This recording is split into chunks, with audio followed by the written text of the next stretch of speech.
उत्तर प्रदेश की सियासत इन दिनों एक बार फिर दिल्ली के चौखट पर दस्तक दे रही है। खासकर जब सूबे के मुख्यमंत्री योगी आदित्यनाथ स्वयं दिल्ली जाएं, तो समझा जा सकता है कि मामला केवल शिष्टाचार भेंट से कहीं ज्यादा गंभीर और रणनीतिक है। आज शाम 4 बजे सीएम योगी बीजेपी के राष्ट्रीय अध्यक्ष जेपी नड्डा से मुलाकात करेंगे, तो इसकी पृष्ठभूमि में उठता राजनीतिक धुआं खुद ब खुद एक बहुत बड़ी आग की ओर इशारा कर रहा है, और वह आग है केशव प्रसाद मौर्य को प्रदेश अध्यक्ष बनाए जाने की चर्चा।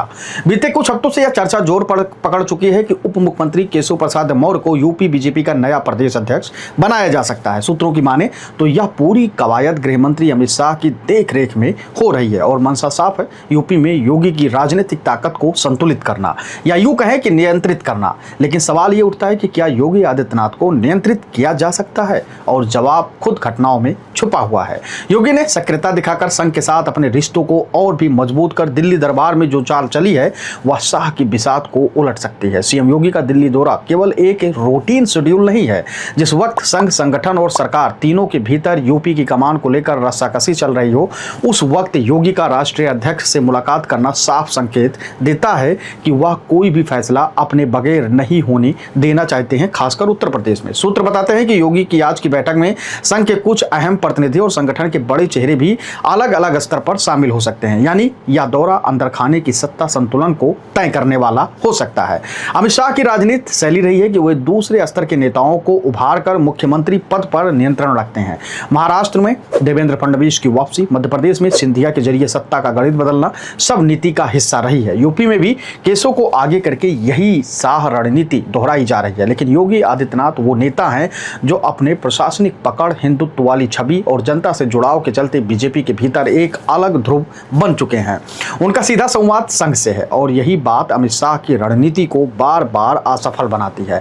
अब तक संघ ने इस मुद्दे पर खुलकर कुछ नहीं कहा है, लेकिन योगी की लगातार सक्रियता और दिल्ली से लगातार लखनऊ तक संघ के नेताओं से उनकी मुलाकातें बताती हैं कि संघ इस बार योगी कार्ड खेलने को तैयार है। जमीनी पकड़, साफ छवि और निर्णायक नेतृत्व, ये तीनों बातें संघ के आदर्श नेता के गुणों से मेल खाती हैं, और शायद यही वजह है कि दिल्ली से आने वाले इशारे भी अब योगी के पक्ष में झुकते दिख रहे हैं। 2024 के आम चुनाव के बाद बीजेपी के भीतर अब असली लड़ाई 2027 के विधानसभा चुनाव को लेकर शुरू हो चुकी है।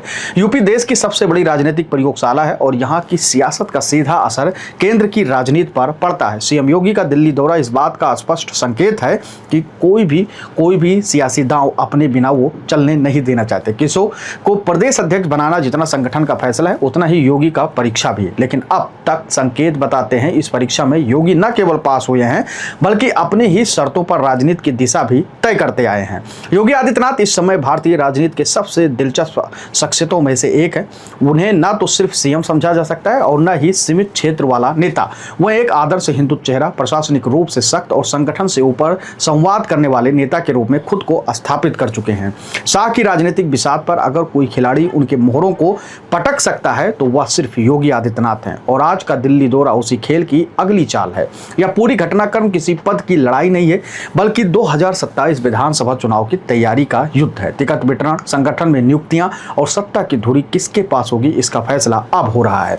अगर केशव प्रसाद अध्यक्ष बनते हैं और योगी की सहमति के बिना संगठन चलता है, तो यह सीधे तौर पर योगी के प्रभाव को चुनौती देने की कोशिश होगी।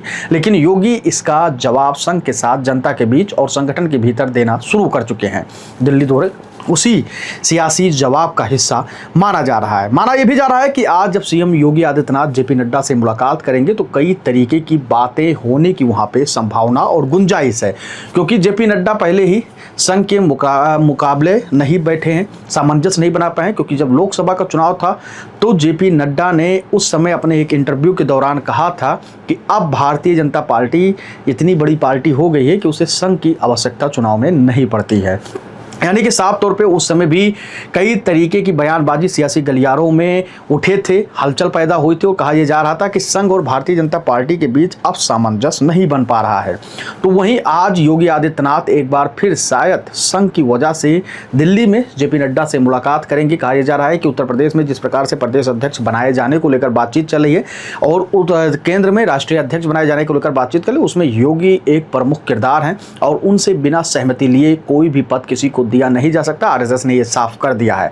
अब देखने वाली बात यह भी होगी कि उत्तर प्रदेश के सीएम योगी आदित्यनाथ जब दिल्ली से वापस उत्तर प्रदेश लौटेंगे तो क्या कुछ उनके झोली में होगा और किस तरीके की बातें वो करके वहां से लौटेंगे। लेकिन सूत्रों का कहना है कि योगी आदित्यनाथ अब वो ताकतवर नेता बन चुके हैं, वो स्टार प्रचारक बन चुके हैं जिन्हें हटाना मुश्किल ही नहीं बामुश्किल है। कोई भी उनको टच नहीं कर सकता, वो भी आरएसएस के रहते हुए।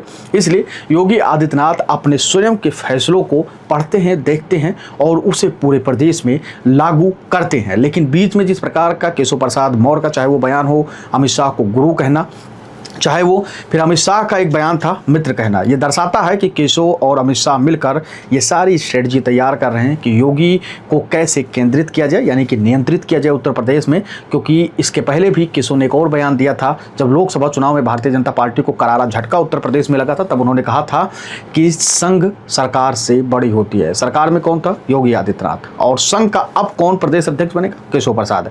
जब सामने से लड़ाई नहीं लड़ी जा सकती हो तो आपको अपने विभाग अलग करने पड़ते हैं, अलग तैयारी करनी पड़ती है, अलग जंग की शुरुआत करनी पड़ती है। और उसी जंग की शुरुआत शायद उत्तर प्रदेश में अब शुरू हो गई है। आप अपनी राय हमें कमेंट सेक्शन में दीजिएगा और बताइएगा कि आखिर में इस लड़ाई में केशव भारी पड़ेंगे योगी आदित्यनाथ पर या योगी आदित्यनाथ आरएसएस की मदद से केशव और अमित शाह को मात देने वाले हैं। धन्यवाद।